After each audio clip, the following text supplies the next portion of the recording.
Section 4.2 is about translations. Remember, translations is where you are sliding one picture onto another. When a translation has been applied, the distance between the pair of corresponding vertices is the same. The segments that connect each pair of corresponding vertices end up being parallel. So therefore, what you can do is you have a translation vector that will describe the magnitude and direction of this translation. The magnitude of a vector is its length from the initial point to the terminal point.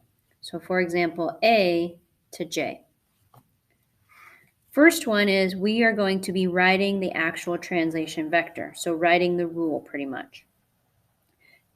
Example 1, determine whether a translation maps JKL onto J prime K prime L prime. If so, find the translation vector. If not, explain why.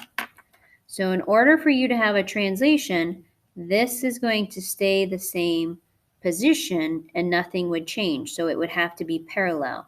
So JK and J prime K prime are not parallel from each other. So therefore, this is not a translation. This is more of a reflection because I am flipping across this line right here.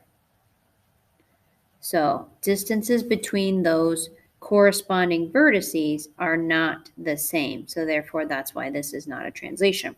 So a lot of different ways you could explain it. Pause the video and try the check question. So in the check question, you had to determine if you had a translation.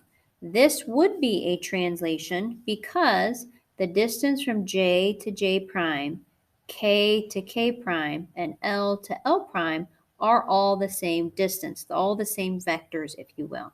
So therefore, this is a translation. So now I'm going to count. So I am counting 1, 2, 3, 4, 5 to go to the right, and I'm counting 1, 2, 3 to go up. So that would be my translation vector, which would be letter A. Now do be careful when you are counting these. It's very important you count the correct direction. Remember, this is the pre-image because there's no apostrophes. This is the image because there are the apostrophes. So make sure you start at the pre-image and end at the primes. Okay, on the next example, just kind of having a little application here. Travis is on a scavenger hunt at the lake. He needs to swim to the nearest buoy, which would be here, pick up a card, and then swim until he reaches a fisherman who will give him the next clue in exchange on the card. So here would be my fisherman.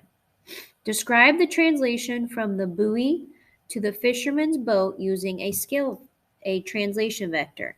So I would be needing to do my first number, which remember is your x's. So I'm going 1, 2, 3, 4, 5 to the right, so positive 5. And then I'm going down 1, which would be negative 1. That's it. That's all there is. So translations really are the easiest. But again, when you are looking at your pictures and finding that vector, make sure you start at the pre-image, so the one without apostrophes, and going to the image, so the one with apostrophes.